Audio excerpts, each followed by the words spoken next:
జై శ్రీమన్నారాయణ. అందరికీ నమస్కారం. ఈరోజు నుంచే మార్గశిర మాసం ప్రారంభమవుతుంది.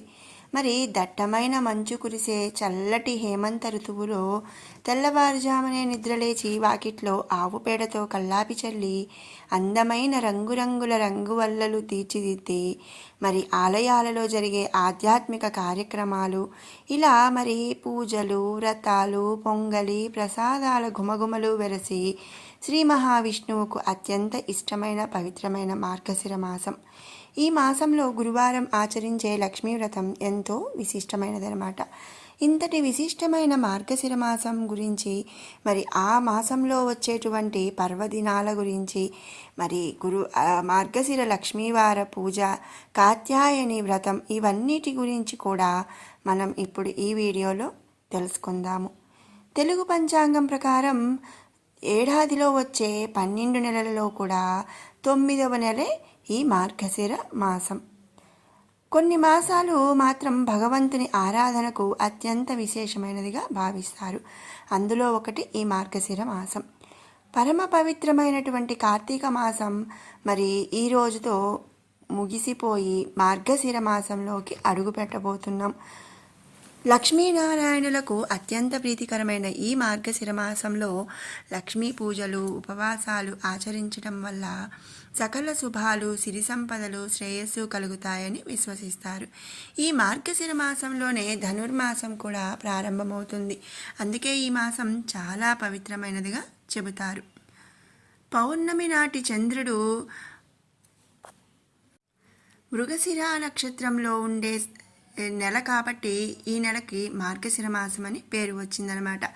అయితే 2025వ సంవత్సరం మార్గశిర మాసం ప్రారంభ, ముగింపు తేదీలు ఏమిటి, మరి ఈ నెలలో వచ్చే పర్వదినాలు, ఇవన్నీ కూడా ఇప్పుడు తెలుసుకుందాము. నవంబర్ 21వ తారీఖు నుంచి మార్గశిర మాసం ప్రారంభమవుతుంది. అలాగే డిసెంబర్ 20వ తేదీతో మార్గశిర మాసం అనేది ముగుస్తుంది. శ్రీకృష్ణ భగవానుడు భగవద్గీతలో వివరించిన విధంగా మాసానాం మార్గశీర్షోహం అంటే పవిత్రమైన మార్గశిర మాసం అన్ని మాసాల్లోకెల్లా శీర్షం అంటే శిరసు వంటిది అని అర్థం. ఈ మాసంలో పౌర్ణమి నాటి నక్షత్రంగా మృగశిర ఉన్నందున ఈ మాసానికి మార్గశిర మాసం అని చెప్పి పేరనమాట. ఈ మార్గశిర మాసం దైవారాధనకు, ఆధ్యాత్మిక సాధనకు అత్యంత అనుకూలమైనదిగా మన పురాణాలు చెబుతున్నాయి. ఈ మాసంలో ప్రతిరోజు కూడా పండగే. ఇంకా చెప్పాలి అంటే ద్వాపర యుగంలో ఈ మార్గశిర మాసం నుంచే కొత్త సంవత్సరం ప్రారంభమయ్యేది అని చెప్పి మన మహాభారతం ద్వారా మనకు తెలుస్తుంది. అంతేకాకుండా ఈ మార్గశిర మాసంలోనే ధనుర్మాసం కూడా ప్రారంభమవుతుంది. మరి మార్గశిర మాసం అంటున్నాము, ధనుర్మాసం అంటున్నాము అని కొంతమందికి అనుమానం రావచ్చు. ధనుర్మాసం అనేది మరి సూర్యుడు ధనుర్రాశిలో ప్రవేశించిన నాటి నుంచి మరి ధనుర్మాసం ప్రారంభమవుతుందన్నమాట. ఈ ధనుర్మాసం మార్గశిర మాసం, పుష్యమాసం 2 నెలలలో కూడా కలిపి వస్తుంది. సూర్యుడు ధనుర్రాశి నుంచి మకర రాశిలోకి ప్రవేశించే వరకు, అంటే మకర సంక్రాంతి వరకు ఉండే నెల రోజుల కాలాన్ని ధనుర్మాసంగా భావిస్తారనమాట. ఈ ధనుర్మాసం మార్గశిర మాసం మొదలవుతుంది, అలాగే పుష్యమాసంలో ముగుస్తుంది. ఈ మాసం విష్ణుమూర్తికి చాలా ప్రీతికరమైనది. వైష్ణవులకు ధనుర్మాసం అత్యంత ముఖ్యమైనదనమాట. వైష్ణవాలయాలను దర్శించేందుకు, శ్రీమన్నారాయణుడిని ఆరాధించేందుకు ఈ ధనుర్మాసం ప్రధానమైనదని పండితులు చెబుతున్నారు. అలాగే వివాహం కావలసిన అమ్మాయిలు కాత్యాయని వ్రతం ఆచరించడం, తమలోని భక్తిభావం స్థిరమయ్యేలా గోదాదేవి రచించినటువంటి తిరుప్పావై పాసురాలను చదవటం ఈ ధనుర్మాసం యొక్క ప్రత్యేకత అన్నమాట. ఇక మరొకటి మార్గశిర లక్ష్మీవారం. మనం సాధారణంగా గురువారం రోజును లక్ష్మీవారం అని అంటాం కదండి. ఈ మార్గశిర మాసంలో వచ్చే 4 గురువారాలలో చేసే లక్ష్మీ పూజను మార్గశిర గురువార వ్రతం లేదా మార్గశిర లక్ష్మీవార వ్రతం అని చెప్పి అంటారనమాట. ఏడాదికి ఒకసారి వచ్చే మార్గశిర మాసంలో వచ్చే గురువారాల్లో లక్ష్మీ పూజను ఆచరించడం సర్వశ్రేష్టం, శుభము. ఈ వ్రతం లక్ష్మీదేవికి ఎంతో ప్రీతికరమైనది అని పరాశర మహర్షి నారద మహర్షికి చెప్పినట్లుగా మన పెద్దలు చెబుతున్నారు. మార్గశిర మాసంలో లక్ష్మీ పూజ చేసి ఈ వ్రతం ఆచరించడం వల్ల అప్పుల సమస్యలు తొలగి శ్రేయస్సు, సిరి సంపదలు, ఆరోగ్యం కలుగుతుంది అని ప్రగాఢ విశ్వాసం.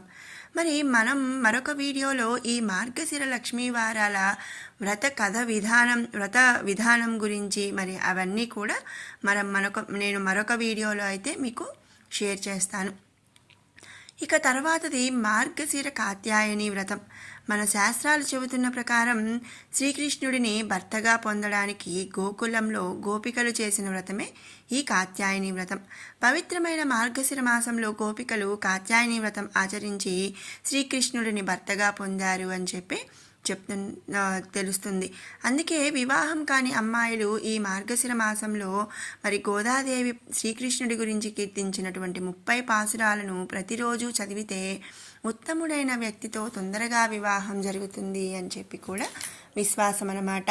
మరి మనం ముందుగా చెప్పుకున్నాము ధనుర్మాసం, మార్గశిర మాసం నుంచి పుష్యమాసం, సూర్యుడు ధనుర్రాశిలో ప్రవేశించిన దగ్గర నుంచి మకర రాశిలోకి ప్రవేశించే వరకు కూడా 30 రోజులు మనం ధనుర్మాసం జరుపుకుంటాం. ఈ ధనుర్మాసంలో కాత్యాయని వ్రతం అనేది చేస్తారనమాట. ఆ 30 రోజులు 30 పాసురాలను ప్రతిరోజు ఒక్కొక్క పాసురంగా స్వామివారికి మనం చదివి సమర్పిస్తాము. ఆ విధంగా మరి 30 పాసురాలు పూర్తయిన తరువాత మరి మకర సంక్రాంతి ముందు రోజు భోగి రోజున గోదాదేవికి శ్రీకృష్ణ పరమాత్మునితో మరి కళ్యాణం జరిగింది అని చెప్పి మనకు తెలుస్తుంది. ఇది కాత్యాయని వ్రతం గురించి.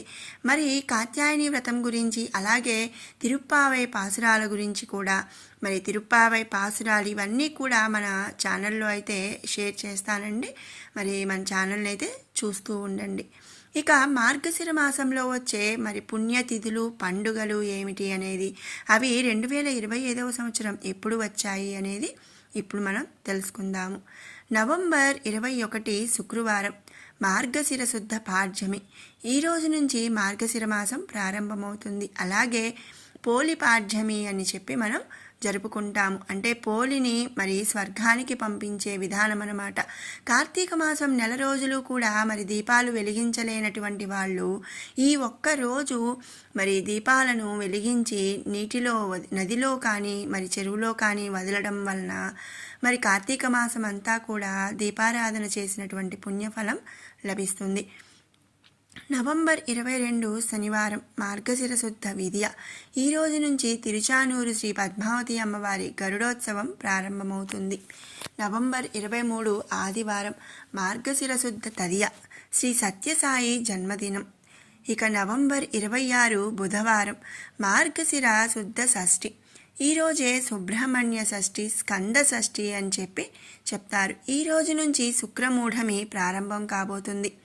ఇక నవంబర్ 27 గురువారం, మార్గశిర శుద్ధ సప్తమి.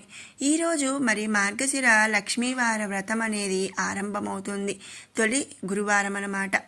ఇక నవంబర్ 28 శుక్రవారం, మార్గశిర శుద్ధ అష్టమి, కాలభైరవాష్టమి ఈరోజు.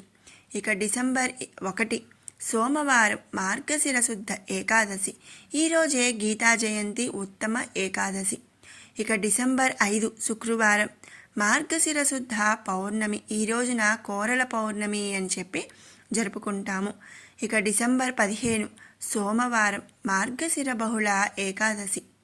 ఈరోజే సర్వ ఏకాదశి. ఇక డిసెంబర్ 16 మంగళవారం, మార్గశిర బహుళ ద్వాదశి. ఈరోజే ధనుర్రాశిలోకి మరి సూర్యుడు ప్రవేశించడం అనేది జరుగుతుంది. ధనుస్సంక్రమణం అనేది ప్రారంభమవుతుంది. ఈ రోజు నుంచి ధనుర్మాసం ఆరంభమవుతుంది. డిసెంబర్ 17 బుధవారం, మార్గశిర బహుళ త్రయోదశి. తిరుమల శ్రీవారి ఆలయంలో తిరుప్పావై ఆరంభం ఈరోజు. ఇక డిసెంబర్ 18 గురువారం, మార్గశిర బహుళ చతుర్దశి. ఈరోజే మాస శివరాత్రి. డిసెంబర్ 20 శనివారం మార్గశిర బహుళ అమావాస్య. ఇక ఈ రోజుతో మార్గశిర మాసం ముగుస్తుంది. డిసెంబర్ 21వ తారీఖు నుంచి పుష్యమాసం అనేది ప్రారంభమవుతుంది. మరి ఇదండి మార్గశిర మాసం యొక్క విశిష్టత.